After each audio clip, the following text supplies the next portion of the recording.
Hello friends, പുതിയൊരു വീഡിയോയിലേക്ക് വീണ്ടും സ്വാഗതം. എൻ്റെ ഇന്നത്തെ സ്പെഷ്യൽ ഈ ചക്കപ്പുഴുക്കും അതിൻ്റെ കൂടെയുള്ള തൈര് കൂട്ടിയുള്ള മുളക് ചമ്മന്തിയാണ് കേട്ടോ.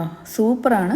നമ്മൾ മലയാളികൾ എവിടെ പോയാലും ഈ ചക്കയും അതേപോലെ കപ്പയും ഒഴിവാക്കിയുള്ള പരിപാടിയില്ലല്ലോ. നമ്മൾ ഏത് രാജ്യത്ത് പോയാലും ഈ സംഭവം കിട്ടുവാണെങ്കിൽ വാങ്ങിച്ച് ഇതേപോലെ പുഴുക്കുണ്ടാക്കും. അപ്പോൾ അതിൻ്റെ കൂടെ കൂട്ടാൻ പറ്റിയ ഒരു അടിപൊളി ചമ്മന്തി ആട്ടോ ഇത്, തൈര് കൂട്ടിയുള്ള മുളക് ചമ്മന്തി. എല്ലാവർക്കും തന്നെ ചെയ്യാൻ അറിയാം, എന്നാലും ഞാനൊന്ന് വീഡിയോ എടുത്ത് വെച്ചെന്നേ ഉള്ളൂ കേട്ടോ. നമ്മുടെ വീട്ടിലുണ്ടായ ചക്ക തന്നെ കേട്ടോ, പക്ഷേ പൂഴയാണ്, എന്നാൽ തന്നെയും ചുളക്കൊക്കെ നല്ല കട്ടിയുണ്ട്. അപ്പോൾ ചക്കയുടെ ഉള്ളിൽ ആ കുരുവും പാടയും മാറ്റിയിട്ട് ചെറുതൊട്ടൊന്ന് അരിഞ്ഞെടുത്തിട്ട് അല്പം ഉപ്പും ഒരു ഗ്ലാസ് വെള്ളവും ചേർത്തിട്ട് ഞാനൊന്ന് വേവിക്കാൻ വെക്കുവാണ്. ലോ ഫ്ലെയിമിലിട്ടാണ് വേവിക്കുന്നത്. അപ്പോൾ ഇതിന് വേണ്ടിയുള്ള അരപ്പ് ഞാൻ തയ്യാറാക്കാൻ പോവാണ്.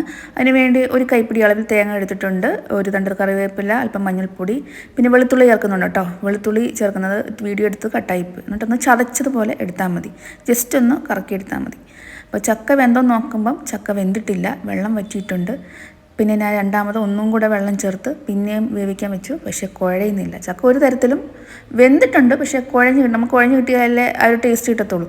കുഴയുന്നില്ല. ഞാൻ എന്തോ ഇത് നേരെ കുക്കറിൽ തട്ടി കുക്കറിലേക്ക് ഇട്ട് ഒരു അര ഗ്ലാസ് വെള്ളം കൂടെ ഒഴിച്ച് ഒരു പ്രഷർ വന്നപ്പോഴത്തേക്കും ചക്ക നന്നായിട്ട് വെന്ത് വന്നിട്ടുണ്ട്. ഞാൻ ഈ കൂഴയല്ലി പെട്ടെന്ന് വെന്ത് കിട്ടുമെന്ന് വിചാരിച്ചിട്ട് സാധാ പാത്രത്തിൽ വേവിക്കാൻ വെച്ചു, പക്ഷേ പറ്റിയില്ല. അപ്പോൾ ഞാൻ കുക്കറിലേക്ക് ഇടേണ്ടി വന്നു. അങ്ങനെ കുക്കറിലിട്ടപ്പോൾ നന്നായിട്ട് കുഴഞ്ഞ് വരുന്നുണ്ട് കേട്ടോ. ഇനി നമുക്കിതിലേക്ക് അരപ്പ് ചേർത്ത് കൊടുക്കാം. അപ്പം അരപ്പും ചേർത്ത് നന്നായിട്ട് ഇളക്കി യോജിപ്പിച്ചിട്ട് ഒന്ന് ആവി കയറിയാൽ മതി. അപ്പോഴത്തേക്കും നമ്മുടെ ചക്കപ്പുഴുക്ക് റെഡിയായി. അതെല്ലാവർക്കും തന്നെ അറിയാം, ഞാനിങ്ങനെ വിശദമായിട്ട് പറയേണ്ട ആവശ്യമില്ല. അപ്പോൾ ഉപ്പ് നോക്കിയിട്ട് വേണമെങ്കിൽ അതും കൂടെ ചേർത്ത് കൊടുത്തിട്ട് നന്നായിട്ട് കുഴച്ച് അത് മാറ്റി വെക്കാം. ഇനി നമുക്ക് ചമ്മന്തി ഉണ്ടാക്കാൻ തുടങ്ങാം. ഒരു 10-12 വറ്റൽമുളക് എടുത്ത് ഞാൻ കഴുകി അതിൻ്റെ ഞെട്ടെല്ലാം കളഞ്ഞിട്ട് അതൊന്ന് വറുത്തെടുക്കുമായിരുന്നു. വറുത്തെടുത്തതിന് ശേഷം അല്പം എണ്ണ ഒഴിച്ച് കൊടുക്കാം. എന്നിട്ട് ചെറിയൊരു ബ്രൗൺ നിറമാകുമ്പോഴത്തേക്ക് നമുക്ക് ഫ്ലെയിം ഓഫ് ചെയ്യാം. അപ്പോൾ എണ്ണയ്ക്കകത്തിട്ട് അങ്ങ് മൂപ്പിക്കേണ്ട കാര്യമില്ല. ഇതേപോലെ ഒന്ന് ഡ്രൈ ആക്കി എടുത്തിട്ട് ഒരല്പം എണ്ണ ഒന്ന് ചാലിച്ച് കൊടുത്താൽ മതി.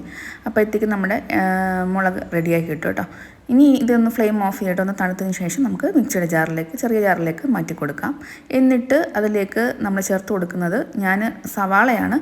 അപ്പോൾ ചെറിയ ഉള്ളി എടുക്കുകയാണെങ്കിൽ ഒരു 10-12 ചെറിയ ഉള്ളി ചേർത്ത് കൊടുക്കുക കേട്ടോ, അതായിരിക്കും ടേസ്റ്റ്. അപ്പോൾ എളുപ്പത്തിന് വേണ്ടി ഞാൻ സവാള എടുത്തുന്നേ ഉള്ളൂ. അപ്പോൾ ഞാൻ ഇവിടെ ഒരു സവാളയാണ് കട്ട് ചെയ്തിട്ട് കൊടുക്കുന്നത്.